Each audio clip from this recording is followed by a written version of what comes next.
It's been about an hour and a half since I had my coffee, and this is usually, I find that when I have the hormonal coffee, that it does give me good energy for at least 3 or 4 hours. I won't need to have lunch or a snack or anything like that, but I do like this kind of 10, 11 o'clock, I need a little bit of a vitamin boost. And so this is usually when I have my green vitality drink, and I'm going to show you how to make it. I actually just use the same thing that I made my coffee in, and I use that just so I can kind of mix it up, but you can actually just put it in a glass with a spoon if you want to. I'm going to start off with some mineral water. Good to hydrate yourself. And you know what, I'll just make a little note here and say that throughout the day I'm sipping on lemon water, either cold water with lemon or sometimes hot water with lemon. It really depends on the season. Right now it's still pretty hot when I'm filming this, so I'm not really doing like hot water. I also have teas throughout the day. I already showed you the green tea, but let me grab quickly the other tea that I really like. This is Pucka Women's Tea. Motherhood, pregnancy. I'm not trying to get pregnant myself, but I find that the herbs that are in here are actually really good for the menstrual cycle. I actually break up my vitamin and put them in here. So this is the Paradise Orac Energy Earth Blend. I'm not using my proper camera, so it's not going to zoom in like it should. But I'm going to put all the links to everything that I'm using down in the resources section, so you can find out. This is a once daily superfood multivitamin with minerals, greens, probiotics, and herbs. I found that this Paradise Earth Blend, for me, is the best double dose of having, well, here's what I was looking for. 1, the price is good.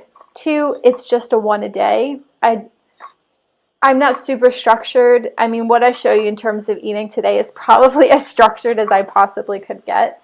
I like a lot of variety in my days, and I don't really stick to a schedule very well, so having to take a multivitamin multiple times a day isn't going to work for me. So I love that it's a 1 a day. But if you're trying to get pregnant, this is actually my favorite raw prenatal. It's called Vitamin Code Raw Prenatal. Again, I'll put the links down below. So next step, I'm going to put some apple cider vinegar. Make sure to shake it up because you get the mother sediment that's down at the bottom.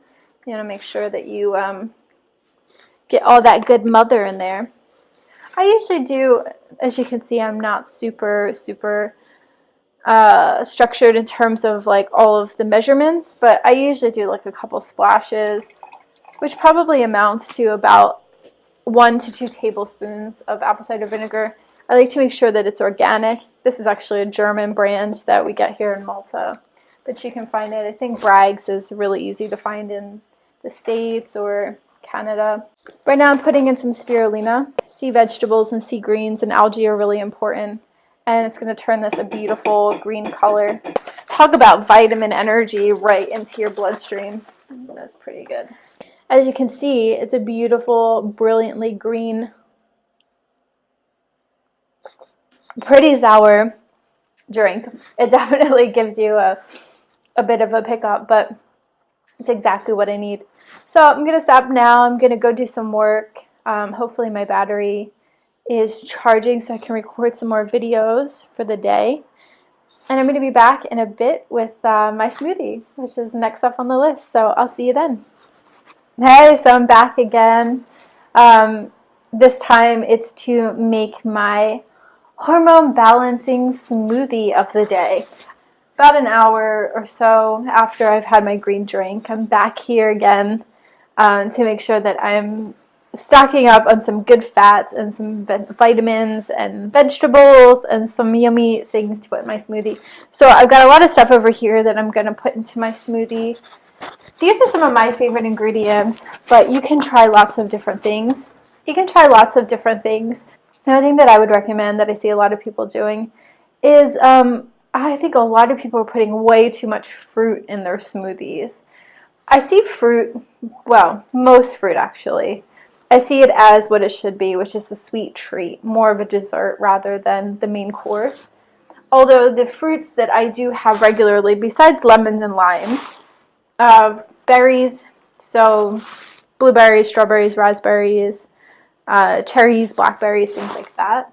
Also, I will regularly have green apples. They're not as sweet. And probably a melon, watermelon, or honeydew melon is about as sweet as I'll go. So I don't tend to have normal apples, pears, peaches, and nectarines. I treat them as treats, so I'll have them as a dessert at night. And I don't tend to put bananas in my smoothies because bananas are really full of sugar. And we're trying to manage our blood sugar here and not, you can really get a blood sugar spike from having a lot of fruit in smoothies. So I recommend making sure that you have smoothies, even if you're getting one out, whether you're making it at home or you're getting it out, make sure that it is mostly vegetables and good fats with a little bit, maybe a little bit of fruit in there. The first thing I'm going to do is just peel a couple of carrots. So again, I'm just using my $20 Amazon little blender here, bullet blender. If you have a Vitamix or something like that, even better. Now, the reason why I do smoothies instead of juices, I know that a lot of people love doing juices. I personally find that it's too much sugar and it spikes my blood sugar. What I like about the smoothies is I get the fiber from the vegetables as well. And the fiber is going to help me to not get a blood sugar spike.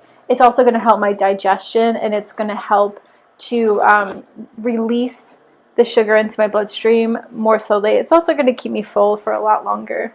Whereas I find, for me at least, the juices kind of go right through into my bloodstream. So again, I'm using this cashew milk. You can use anything but a dairy milk, and no soy milk either, because soy has fake estrogens in it and it can mess up your hormones. So things like cashew, almond, coconut milk. There's a really good coconut and almond blend that I like. I try to make sure that I get the ones that are unsweetened. I just happen to have one that's sweetened right now, but I'm actually going to do about half of the nut milk, and then I'm going to top it up with a bit of water too. So into the mixture goes these cute little bags of frozen berries. I wish that they weren't really individually packed because it's a lot of plastic, but that's probably about half a cup there. I've also pre-prepped some carrots that I've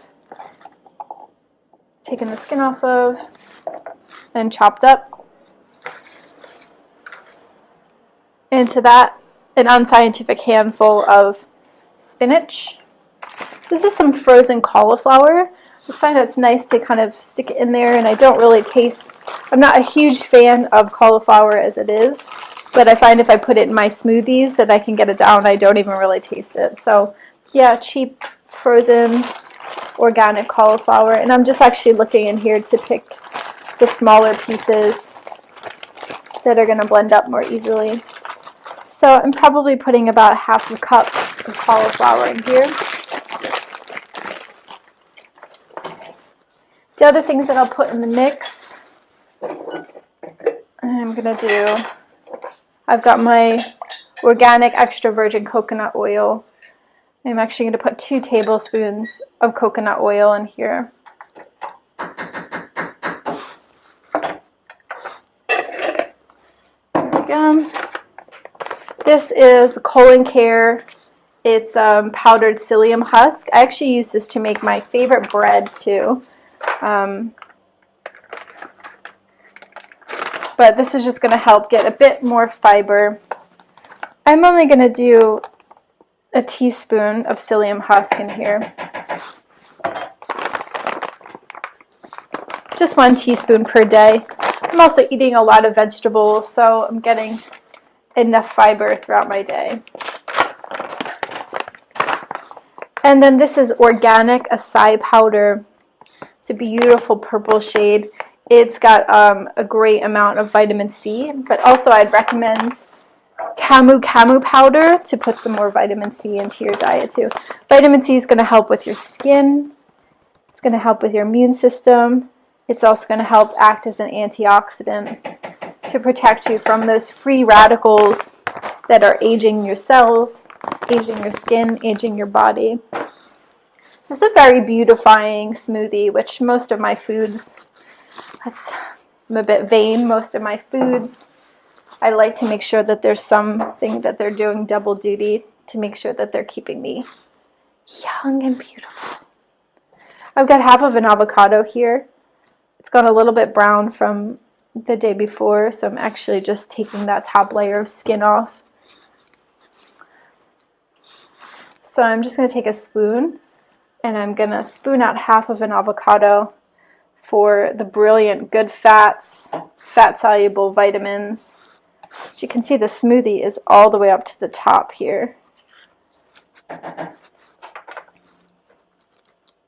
And then the most important tip, make sure that you really scrape out the inside of the avocado. That's where some of the best vitamins are found, that inside. So, a completely packed, oh my god, I've got one more ingredient that I forgot.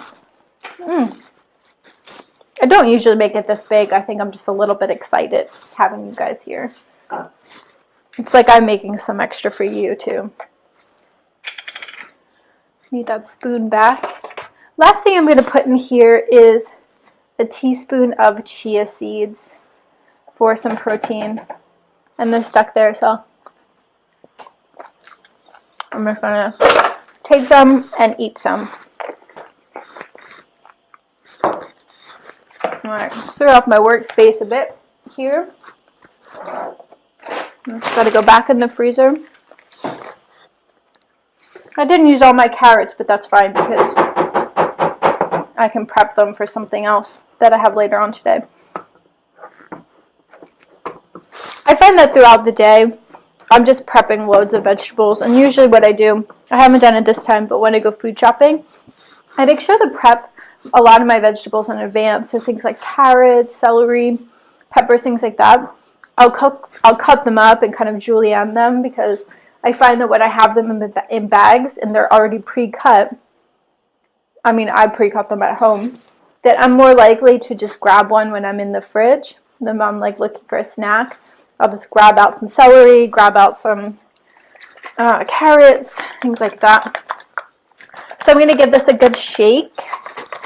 That is a lot of smoothie. That's a full thing. Normally I don't drink this much. I'd actually just drink like one glass full. So I'm going to put the rest of this in the fridge and offer it to a friend, or I might just sip on it later on when I have an afternoon snack before dinner. Alright, I'm going back to work. I'll see you guys in a little bit for lunch.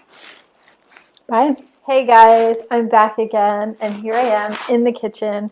Just did a few more hours of work with some editing, and I'm definitely hungry. I can feel that my energy level is starting to slump.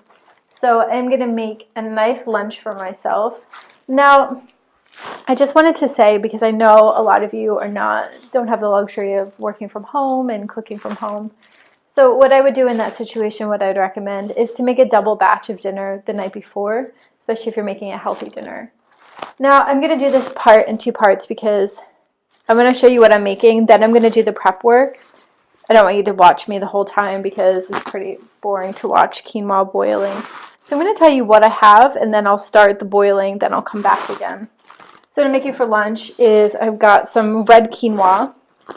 So I'm going to get that started in a second. I have some veggies that I'm just about to prep. A yellow pepper. I have a leftover zucchini. You can see it's got a tip on it because I had to use this to make some zucchini noodles in my spiralizer. I have spinach, the other half of my avocado, and I actually have just some leftover carrots. So for this, really any veggies are going to be good. What I like to do is, like, sometimes on a night I'll roast a big pan of veggies, sweet potatoes and beets and carrots and things like that, and then put them in the salad the next day.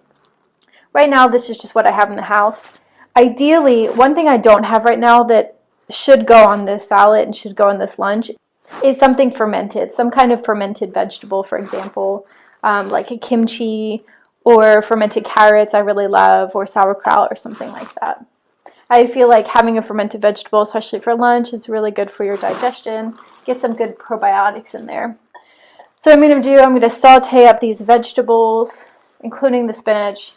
I'm going to cook the quinoa for about 8 to 10 minutes, and then I'll come back on camera with you, and then I'm going to poach 2 eggs. That's going to go on top.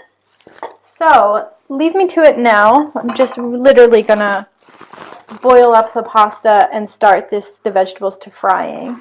I'm going to fry the vegetables in coconut oil. You don't want to fry your vegetables in things like soybean oil, sunflower oil, or even olive oil. So you'll see I've got some olive oil to drizzle over at the end. What happens with olive oil, and a lot of people cook with it, the problem is that at high temperatures, olive oil oxidizes, which means that as you eat the olive oil, it's actually rancid and it's burnt, and it's bringing a lot of free radicals into your body, which cause aging and all kinds of problems within your body. So, yep, like I said, let me get to it. I'm going to saute these, and then I'll be back in about 8 to 10 minutes.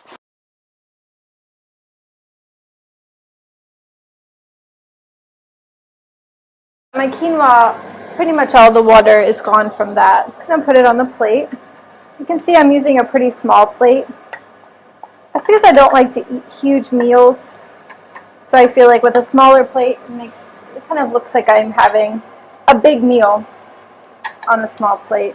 I'm rinsing this pot out because I'm actually going to be using it to poach my eggs. So I've already boiled the kettle. I've already put some avocado on my plate.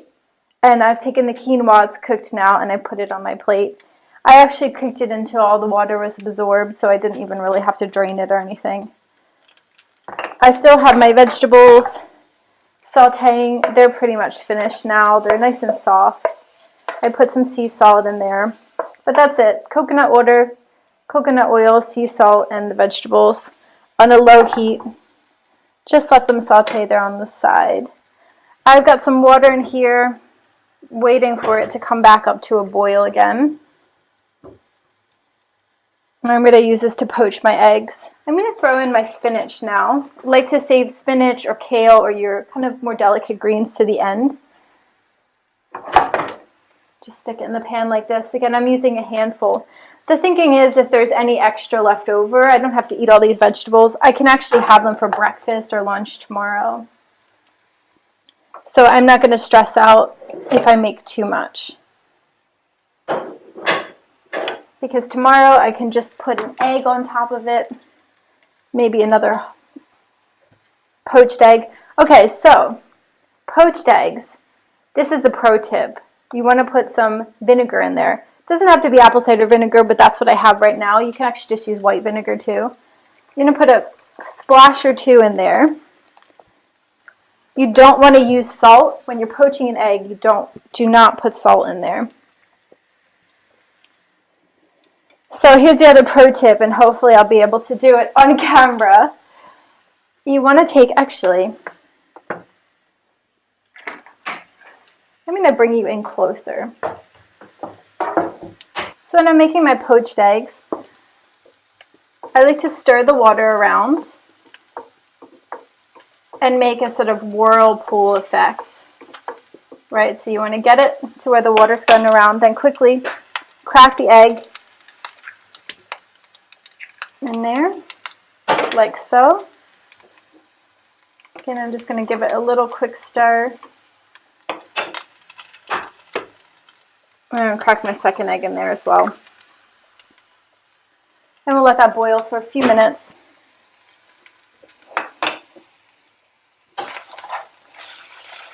My vegetables are looking good.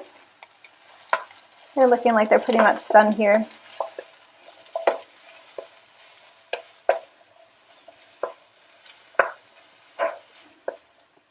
I really like using the carrots in here too. I'm glad that I had some extra carrots.